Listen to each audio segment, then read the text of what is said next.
ಕರ್ನಾಟಕ ರಾಜ್ಯ ಭೋವಿ ಒಡ್ಡರು ಸಮಾಜದ ಎಲ್ಲ ಕುಲಬಾಂಧವರಿಗೆ ಭಾರತೀಯ ಭೋವಿ ಸಮಾಜ ಸೇವಾ ಸಂಘದ ಬೋಸ್ ಸಂಘಟನೆಯ ರಾಷ್ಟ್ರೀಯ ಅಧ್ಯಕ್ಷ ಡಾಕ್ಟರ್ ವೆಂಕಟೇಶ್ ಮೌರ್ಯ ಮಾಡುವ ನಮಸ್ಕಾರಗಳು.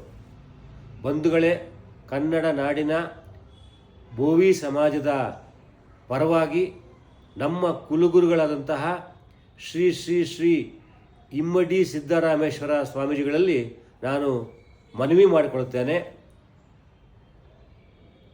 ರಾಜ್ಯ ಭೋವಿ ಅಭಿವೃದ್ಧಿ ನಿಗಮದಲ್ಲಿ 1400 ಬಡ ಭೋವಿ ಕುಟುಂಬಗಳಿಗೆ 89 ಕೋಟಿ ರೂಪಾಯಿ ಅನ್ಯಾಯ ಮಾಡಿ, ಮೋಸ ಮಾಡಿ, ಹಗರಣ ಮಾಡಿ ಆ ಬಡ ಕುಟುಂಬಗಳಿಗೆ ಅನ್ಯಾಯ ಮಾಡಿದ್ದಾರೆ.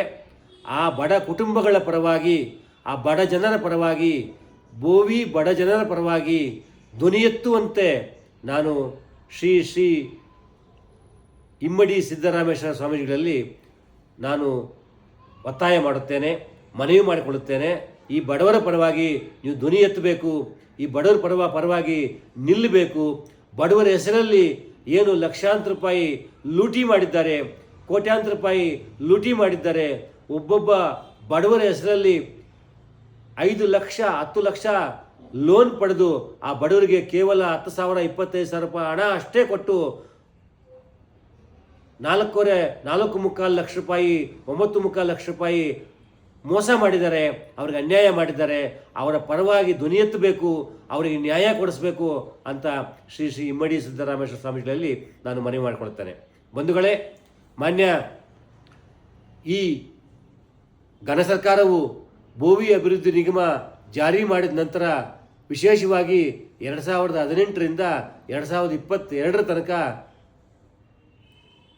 ಹೇಗೆಲ್ಲ ಹಗರಣ ಆಯಿತು, ಹಗರಣದಲ್ಲಿ ಯಾರೆಲ್ಲ ಮಧ್ಯವರ್ತಿಗಳು ಭಾಗವಹಿಸಿದ್ರು, ಎಷ್ಟು ಕೋಟಿ ರೂಪಾಯಿ ಹಗರಣ ಮಾಡಿದರು ಅಂತ ಈಗಾಗಲೇ 3 ವಿಡಿಯೋಗಳಲ್ಲಿ ತಮಗೆ ಸವಿಸ್ತಾರವಾಗಿ ನಾನು ವಿವರಣೆ ಮಾಡಿದ್ದೇನೆ.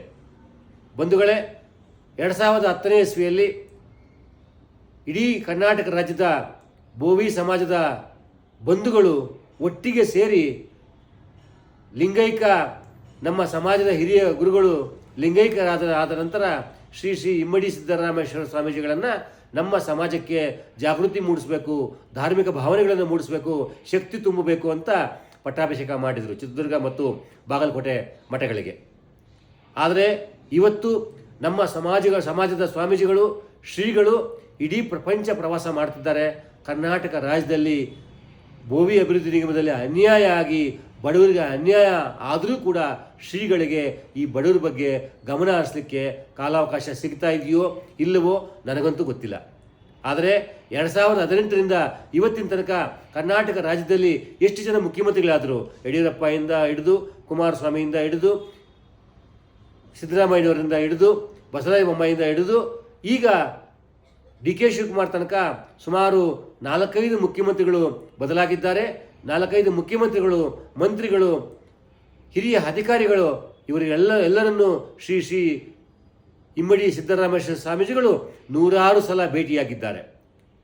ಭೇಟಿಯಾಗಿ ಅವರು ಯಾವ ವಿಷಯದ ಬಗ್ಗೆ ಚರ್ಚೆ ಮಾಡ್ತಿದ್ದಾರೋ, ಯಾವ ಕೆಲಸ ಮಾಡಿಸ್ಕೊತಿದ್ದಾರೋ, ಯಾವ ಜನರ ಪರವಾಗಿ ಕೆಲಸ ಮಾಡ್ತಿದ್ದಾರೋ ಅನ್ನೋಂಥದ್ದು ನಮಗೆ ವಿಷಯ ಗಮನಕ್ಕೆ ಬರೆದಿರತಕ್ಕಂತಹ ವಿಷಯ. ಆದರೆ ಮಾನ್ಯ ಶ್ರೀ ಜಗದ್ಗುರುಗಳು ಗಮನಿಸಬೇಕು, ರಾಜ್ಯದಲ್ಲಿ ಭೋವಿ ಸಮಾಜದಲ್ಲಿ ಕೇವಲ 10% ಶ್ರೀಮಂತರು, ಅಧಿಕಾರಿಗಳು, ರಾಜಕಾರಣಿಗಳು 10% ಕೂಡ ಇಲ್ಲ. ಶ್ರೀಮಂತರು, ಅಧಿಕಾರಿಗಳು, ರಾಜಕಾರಣಿಗಳು 10% ಕೂಡ ಇಲ್ಲ. ಇನ್ನು 90% ನಮ್ಮ ರಾಜ್ಯದಲ್ಲಿ ಯುವಕರು, ವಿದ್ಯಾವಂತರು, ನಿರುದ್ಯೋಗಿಗಳು, ಬಡವರು 90% ಭೋವಿ ಸಮಾಜದವರು, ಒಡ್ರ ಸಮಾಜದವರು ನಾವು ಬದುಕ್ತಾ ಇದ್ದೇವೆ.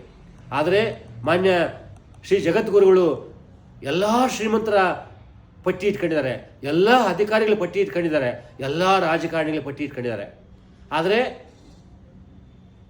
ತಾವುಗಳು ಈ ಬಡವರ ಪರವಾಗಿ ಏನೆಲ್ಲ ಕಾರ್ಯಕ್ರಮಗಳನ್ನು ರೂಪಿಸಿದಿರಿ, ಎಷ್ಟು ಸಲ ಮುಖ್ಯಮಂತ್ರಿಗಳನ್ನು ಭೇಟಿ ಮಾಡಿ ಈ ಭೋವಿ ಅಭಿವೃದ್ಧಿ ನಿಗಮದಲ್ಲಿ ಯಾವ ಬಡವರಿಗೆ ಅನ್ಯಾಯ ಆಗಿದೆ, ಯಾವ ಬಡವರಿಗೆ ಮೋಸ ಆಗಿದೆ, ಅವರಿಗೆ ನ್ಯಾಯ ಕೊಡಿಸೋ ನಿಟ್ಟಿನಲ್ಲಿ ಎಷ್ಟು ಸಲ ಮನವಿ ಪತ್ರ ಕೊಟ್ಟಿದ್ದೀರಿ, ಎಷ್ಟು ಸಲ ಪತ್ರಿಕೆ ಹೇಳಿಕೆ ಕೊಟ್ಟಿದ್ದೀರಿ, ಎಷ್ಟು ಸಲ ಹೋರಾಟಗಳು ರೂಪಿಸಿದಿರಿ ಅನ್ನೋಂಥದ್ದು ಇವತ್ತಿನ ತನಕ ಯಾವುದೇ ನಿದರ್ಶನಗಳಿಲ್ಲ. ಆದರೆ ಯಾರು ಭೋವಿ ಅಭಿವೃದ್ಧಿ ನಿಗಮದಲ್ಲಿ ಅನ್ಯಾಯ ಮಾಡಿದ್ದಾರೆ, ಯಾರು ಮೋಸ ಮಾಡಿದ್ದಾರೆ, ಆ ಎಲ್ಲ ಮಧ್ಯವರ್ತಿಗಳು ನಿಮ್ಮ ಎಲ್ಲ ಸಾರ್ವಜನಿಕ ಕಾರ್ಯಕ್ರಮಗಳಲ್ಲಿ ನಿಮ್ಮ ಅಕ್ಕಪಕ್ಕದಲ್ಲೇ ಕೂರ್ತಾರೆ, ನಿಮ್ಮೊಟ್ಟಿಗಿರ್ತಾರೆ, ನಿಮ್ಮ ಜೊತೆ ಜೋಡಿಸ್ಕೊಂಡು ನಿಮ್ಮ ಜೊತೆ ಇರ್ತಾರೆ. ಆದರೆ ಈ ಮಧ್ಯವರ್ತಿಗಳು ಯಾರು ಬಡವರಿಗೆ ಅನ್ಯಾಯ ಮಾಡಿದ್ದಾರೆ, ಯಾರು ಬಡವರು ಮೋಸ ಮಾಡಿದ್ದಾರೆ, ಈ ಮಧ್ಯವರ್ತಿಗಳು ನೀವು ಸಮಾಜದ ಸ್ವಾಮೀಜಿಗಳು ಶ್ರೀಮಂತರಿಗೆ ಬಡವರಿಗೆ ಎಲ್ಲರಿಗೂ ನೀವು ಸ್ವಾಮೀಜಿಗಳೇ. ಆದರೆ ಮೋಸ ಮಾಡಿರ್ತಕ್ಕಂಥವ್ರು, ಭೋವಿಗಳಿಗೆ ಅನ್ಯಾಯ ಮಾಡಿರ್ತಕ್ಕಂಥವ್ರು ಏಕೆ ನಿಮ್ಮ ಪಕ್ಕದಲ್ಲಿ ಕೂರ್ತಾರೆ, ಯಾಕೆ ನಿಮ್ಮ ಅಕ್ಕಪಕ್ಕ ಇರ್ತಾರೆ ಅನ್ನೋಂಥದ್ದು ಪ್ರಶ್ನಾರ್ಥಕ. ನೀವು ಬೆಂಗಳೂರಿಗೆ ಬಂದಾಗ ನಿಮಗೆ ಉಳ್ಕೊಳ್ಳಿಕ್ಕೆ ನಮ್ಮಂತಹ ಭೋವಿ ಸಮಾಜದ ಭಕ್ತರು ಲಕ್ಷಾಂತರ ಜನ ಬೆಂಗಳೂರಲ್ಲಿ ವಾಸ ಇದ್ದಾರೆ. ಆದರೆ ಯಾರ ಶ್ರೀಮಂತರು, ಯಾವ ಅಧಿಕಾರಿಗಳು, ಯಾವ ರಾಜಕಾರಣಿಗಳು ಅವರ ಸ್ವಾರ್ಥಕ್ಕೋಸ್ಕರ ನಿಮ್ಮನ್ನು ಕರೆಸ್ಕೋತಾರೆ ಬೆಂಗಳೂರಿಗೆ, ಅವರು ನಿಮ್ಮನ್ನು ಶ್ಯಾಂಡ್ರಿಲಾ ಹೋಟ್ಲಂತಹ 5 ಸ್ಟಾರ್ ಹೋಟ್ಲಲ್ಲಿ ಸೂಟ್ ರೂಮಲ್ಲಿ ನಿಮ್ಮನ್ನು ರೂಮ್ ಮಾಡಿ ಉಳಿಸ್ತಾರೆ. ಆದರೆ ನಿಮಗೆ ಒಬ್ಬ ಧರ್ಮಗುರುಗಳಾಗಿ ಸ್ವಾಮೀಜಿಯಾಗಿ ನಿಮಗೆ ಚಿತ್ರದುರ್ಗದ ಮುರುಘರಾಜನ ಸ್ವಾಮೀಜಿಗಳ ಶಾಖಾಮಠ ಗಾಂಧಿನಗರದಲ್ಲಿದೆ. ಭೋವಿ ಸಮಾಜದ ನೂರಾರು ಜನ, ಸಾವಿರಾರು ಜನ ಭಕ್ತಾದ್ರ ಮನೆಗಳಿದ್ದಾವೆ, ಅಲ್ಲಿ ವಾಸ ಇರ್ಬೋದು. ಆದರೆ ನಿಮಗೆ 5 ಸ್ಟಾರ್ ಹೋಟ್ಲಲ್ಲಿ ಇರುವಂತಹ ಅವಶ್ಯಕತೆ, ಪ್ರಮೇಯ, ಲಕ್ಸುರಿ ಜೀವನ ಯಾಕೆ ಬೇಕಂತ ನನಗಂತೂ ಗೊತ್ತಿಲ್ಲ. ನೀವು ಲಕ್ಸುರಿ ಜೀವನ ಮಾಡೋದು ನಮಗೇನು ಅಭ್ಯಂತರ ಇಲ್ಲ. ಆದರೆ ಈ ಬಡವರ ಪರವಾಗಿ ಧ್ವನಿ ಎತ್ತಬೇಕು ಅಂತ ನಾನು ತಮ್ಮಲ್ಲಿ ಮನವಿ ಮಾಡ್ಕೊಳ್ತೇನೆ.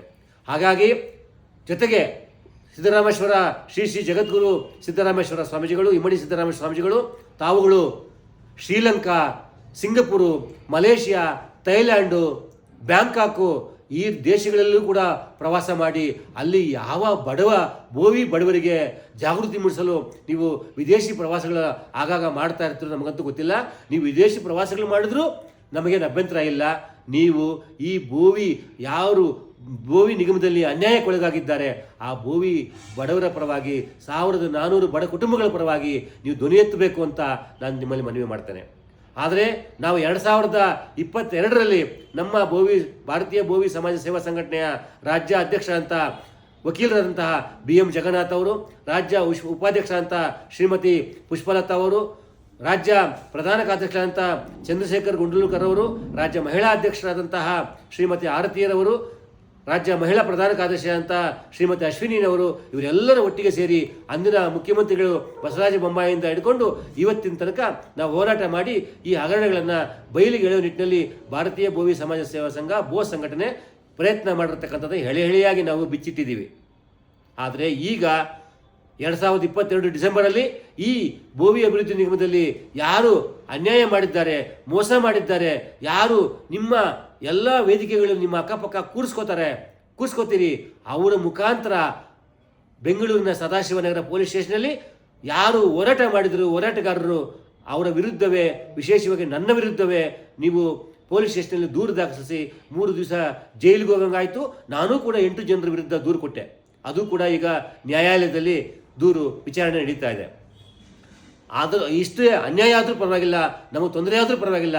ಆದರೆ ಈ ರಾಜ್ಯದಲ್ಲಿರ್ತಕ್ಕಂತಹ ಭೋವಿ ಅಭಿವೃದ್ಧಿ ನಿಗಮದಿಂದ ಅನ್ಯಾಯಕ್ಕೊಳಗಾಗಿರ್ತಕ್ಕಂತಹ ಬಡವರಿಗೆ ನ್ಯಾಯ ಸಿಗೋ ತನಕ, ಆ ಬಡವರಿಗೆ ಆ ಹಣ ಸಿಗೋವರೆಗೂ, ಆ ಬಡವರು ತಲುಪೋ ತನಕ ನಾವಂತೂ ಈ ಹೋರಾಟವನ್ನು ನಿಲ್ಲಿಸೋದಿಲ್ಲ. ಹಾಗಾಗಿ ತಮಗೆ ನಾನು ವಿನಮ್ರವಾಗಿ ಮನವಿ ಮಾಡಿಕೊಳ್ಳುವುದೇನೆಂದರೆ, ನೀವು ನಮ್ಮ ಸಮಾಜದ ಕೇವಲ 10% ಇರ್ತಕ್ಕಂಥ ಶ್ರೀಮಂತರು, ಅಧಿಕಾರಿಗಳು, ರಾಜಕಾರಣಿಗಳು ಅಷ್ಟೇ ಸ್ವಾಮೀಜಿ ಆಗದೆ, ಅವ್ರಿಗಷ್ಟೇ ಶ್ರೀಗಳಾಗದೆ, ಅವ್ರಿಗಷ್ಟೇ ಜಗದ್ಗುರುಗಳಾಗದೆ, ಈಗಲಾದರೂ ನೀವು ಯಡಿಯೂರಪ್ಪ ಇಂದ ಹಿಡಿದು, ಕುಮಾರಸ್ವಾಮಿಯಿಂದ ಹಿಡಿದು, ಸಿದ್ದರಾಮಯ್ಯನವರಿಂದ ಹಿಡಿದು, ಬಸವರಾಜ ಬೊಮ್ಮಾಯಿಯವರಿಂದ ಹಿಡಿದು, ಮತ್ತೆ ಸಿದ್ದರಾಮಯ್ಯನವರ ಅಧಿಕಾರ ಮುಗಿದಿದ್ರೂ ಕೂಡ SIT ತನಿಖೆ, ಲೋಕಾಯುಕ್ತ ತನಿಖೆ, ACB ತನಿಖೆ, ಈಗ SIT ತನಿಖೆ ಇವತ್ತಿನ ತನಕ ಚಾರ್ಜ್ ಶೀಟ್ ಹಾಕಿಲ್ಲ ಈ ಭೋವಿ ಅಭಿವೃದ್ಧಿ ನಿಗಮದ ಹಗರಣದ ಬಗ್ಗೆ. ಆ ಚಾರ್ಜ್ ಶೀಟ್ ಹಾಕದೇ ಇರೋದನ್ನು ಯಾರು ತಡೀತಿದ್ದಾರೆ, ಯಾರು ಅಡ್ಡ ಹಾಕ್ತಿದ್ದಾರೆ ಅನ್ನೋಂಥದ್ದು ಸ್ಪಷ್ಟ ಆಗಬೇಕಾಗಿದೆ. ಆದರೆ ಈ SIT ಚಾರ್ಜ್ ಶೀಟ್ ಸಲ್ಲಿಸೋದ್ರಿಂದ ಯಾರೆಲ್ಲ ಈ ಹಗರಣದಲ್ಲಿ ಇನ್ವಾಲ್ವ್ ಆಗಿದ್ದಾರೆ, ಯಾರೆಲ್ಲ ಕೋಟ್ಯಾಂತರ ರೂಪಾಯಿ ಹಣ ಹೊಡೆದಿದ್ದಾರೆ, ಯಾರಿಗೆಲ್ಲ ಈ ಹಣ ತಲುಪಿದೆ ಅನ್ನೋಂಥದ್ದು ಸತ್ಯಾಂಶ ಹೊರಗೆ ಬರುತ್ತೆ. ಆ ಬಡವರಿಗೆ ನ್ಯಾಯ ಸಿಗುತ್ತೆ.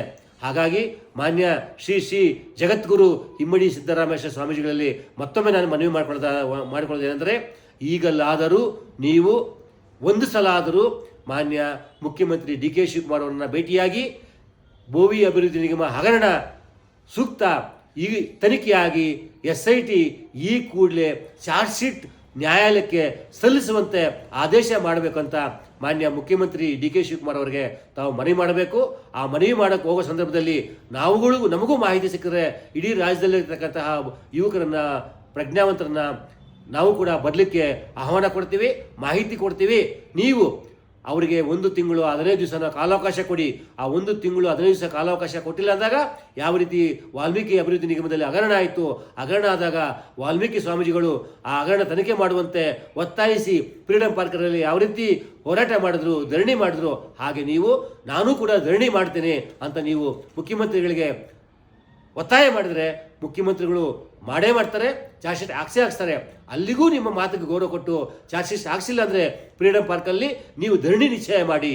ನಿಮ್ಮ ಪರವಾಗಿ ಇಡೀ ರಾಜ್ಯದ ನಿರುದ್ಯೋಗಿಗಳು, ಯುವಕರು, ಬುದ್ಧಿವಂತರು, ಪ್ರಜ್ಞಾವಂತರು, ಹೋರಾಟಗಾರರು ನಿಮ್ಮ ಪರವಾಗಿ, ನಿಮ್ಮ ಜೊತೆಯಲ್ಲಿ ಈ ಬೋವಿ ಅಭಿವೃದ್ಧಿ ನಿಗಮದಲ್ಲಿ 1400 ಬಡ ಕುಟುಂಬಗಳಿಗೆ ಅನ್ಯಾಯ ಆಗಿರುವುದರ ವಿರುದ್ಧ ಅವರಿಗೆ ನ್ಯಾಯ ಕೊಡಿಸೋ ನಿಟ್ಟಿನಲ್ಲಿ ನಾವು ಕೂಡ ನಿಮ್ಮ ಜೊತೆಯಲ್ಲಿ ನಾವು ಧರಣಿಯಲ್ಲಿ, ಹೋರಾಟದಲ್ಲಿ, ಫ್ರೀಡಂ ಪಾರ್ಕದಲ್ಲಿ ಅದು 1 ತಿಂಗಳಾಗಲಿ, 6 ತಿಂಗಳಾಗಲಿ, 3 ತಿಂಗಳಾಗಲಿ ಅಹೋರಾತ್ರಿ ಧರಣಿ ನಿಮ್ಮಲ್ಲಿ ಭಾಗವಹಿಸ್ತೇವೆ.